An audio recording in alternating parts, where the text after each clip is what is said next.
Et avec nous pour en parler, Nicolas Offenstadt, bonsoir. Bonsoir. Soyez le bienvenu sur TV5 Monde. Vous êtes historien, spécialiste des questions mémorielles. Vous avez fait partie du comité scientifique du centenaire de la Grande Guerre, donc de la Première Guerre mondiale. Alors, un caveau vide, le numéro 9, attendait Hubert Germain depuis des décennies maintenant dans cette crypte du mémorial du Mont Valérien, au mémorial de la France combattante. Peut-être d'abord quelques mots. Vous êtes historien, on va être pédagogue. Le Mont Valérien, pourquoi est-il emblématique de l'histoire de France et pas seulement ? Il joue évidemment un rôle très important. Bon, c'est un fort ancien, mais surtout c'est là qu'ont été fusillés de nombreux résistants pendant la Seconde Guerre mondiale. Donc c'est la mémoire des fusillés, c'est la mémoire du martyr de la résistance. Et c'est là aussi du coup que c'est donc un lieu dans la Clairière qu'on peut visiter encore aujourd'hui. On peut aller voir ce lieu où les résistants étaient fusillés, notamment ceux de la Fiche Rouge, les fameux résistants communistes de la Fiche Rouge, et d'autres encore. Et c'est devenu, après la guerre, le mémorial de la France libre. Et il y a aussi un musée en souvenir des fusillés et un mémorial. Donc vous voyez, c'est un haut lieu du souvenir des martyrs des résistants de la Seconde Guerre mondiale et de la France libre. La Fiche Rouge, c'est le groupe Manouchian. Exactement. C'est bien cela. Hubert Germain, un vétéran de la Seconde Guerre mondiale. Mais on le précise, il ne faut pas qu'il y ait de confusion pour les plus jeunes qui nous regardent. On est le 11 novembre, on commémore l'armistice de 1918. Lui était un vétéran de la Seconde Guerre mondiale. Pourquoi Emmanuel Macron fait-il coïncider ces deux dates ? Alors il y a plusieurs éléments. C'est que d'abord, c'est dans la loi, puisque depuis 2012, le 11 novembre n'est plus réservé à la mémoire en quelque sorte de la Grande Guerre, mais c'est celle de tous les morts pour la France. C'est une loi qui avait été prise à la fin du mandat de Nicolas Sarkozy, ce qui n'est pas sans poser problème, parce que comme vous le disiez, il y a toujours un risque aussi de confusion, et notamment la dimension mémorielle, la dimension pédagogique peut s'effacer quand on commémore tout en même temps.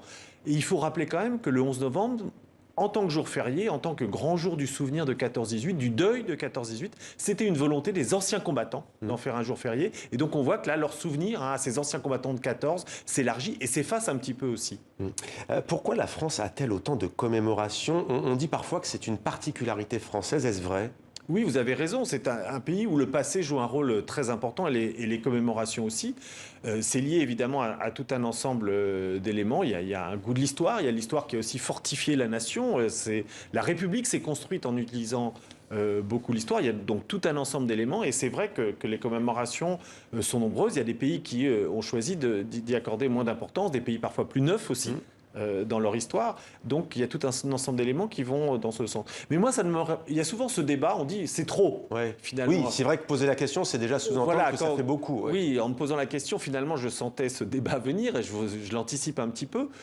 Moi, je ne suis pas convaincu qu'on commémore jamais trop. La question, c'est est-ce qu'on commémore bien ? Oui, c'est ça. En fait, c'est-à-dire comment est-ce que ces commémorations vont être faites ? Et c'est là où il faut aussi sortir de l'idée que c'est uniquement l'État qui commémore. Parce que là, évidemment, il y a l'État en majesté avec le président de la République. C'est une grande période de l'histoire de France, la résistance.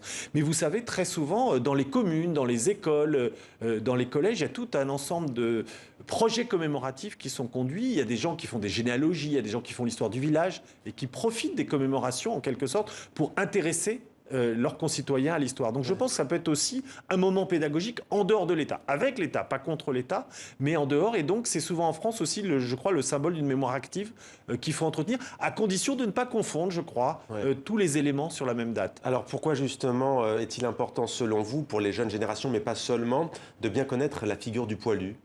Alors à mon avis, si vous voulez, le soldat de 14-18 pose énormément de questions.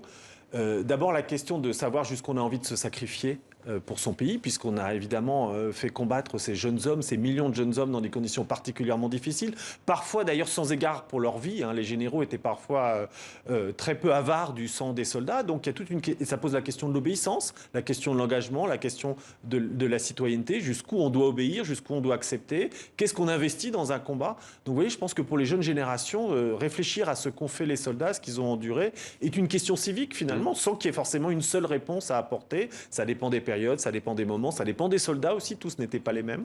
Et on vous a vu prendre la parole ces derniers jours dans le débat public en France, s'agissant de l'histoire avec un grand H, parce qu'aujourd'hui encore en 2021, et notamment concernant ces deux guerres, et encore plus peut-être la Seconde Guerre mondiale, elle est manipulée, cette grande histoire ? Bien entendu, on le voit bien, notamment un candidat dont on parle trop, à mon sens... Il ne l'est pas encore, enfin j'imagine que vous allez parler de lui, mais il ne l'est pas encore. Effectivement, on met en avant l'histoire, et je crois que l'histoire est manipulée aujourd'hui pour faire, en quelque sorte, donner des repères aux Français en croyant qu'ils sont effrayés par tout un ensemble d'échelles dans lesquelles ils vivent, à savoir la mondialisation, l'Europe, la régionalisation.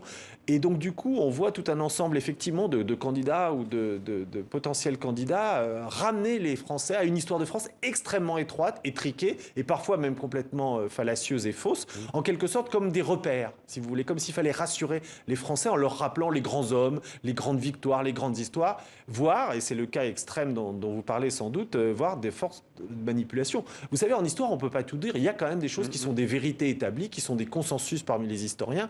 Et ce n'est pas parce que vous dites dans l'espace public des âneries que vous allez renverser toute une recherche qui s'est faite pendant des décennies. Au point d'ailleurs que le petit-fils du général de Gaulle a pris la parole. Pourquoi justement aujourd'hui, à 5 mois de la présidentielle française, quasiment tout l'échiquier politique français se revendique du général de Gaulle?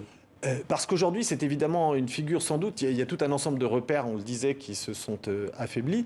Et De Gaulle a double avantage pour tout le monde. C'est que c'est à la fois un rebelle, puisqu'évidemment, c'est celui qui s'est dressé contre la collaboration avec l'occupant en 1940. Et c'est aussi finalement une figure très conservatrice de l'ordre établi lorsqu'il devient notamment président de la République. Donc vous voyez, c'est une figure qui joue finalement de deux aspects. Donc elle est assez facile. C'est un héritage qu'on peut utiliser finalement des deux côtés. Soit on insiste sur le côté la rébellion, la capacité finalement à dire non, soit au contraire la capacité à assurer l'ordre et l'ordre républicain, même si on a contesté parfois la dimension aussi autoritaire de cette République. Et la boucle sera bouclée, Nicolas Offenstadt, parce que le général de Gaulle avait voulu le 11 novembre 1945 justement cette unification, ce lien entre les deux conflits, Première et Deuxième Guerre mondiale. Merci d'être venu sur notre plateau sur TV5 Monde.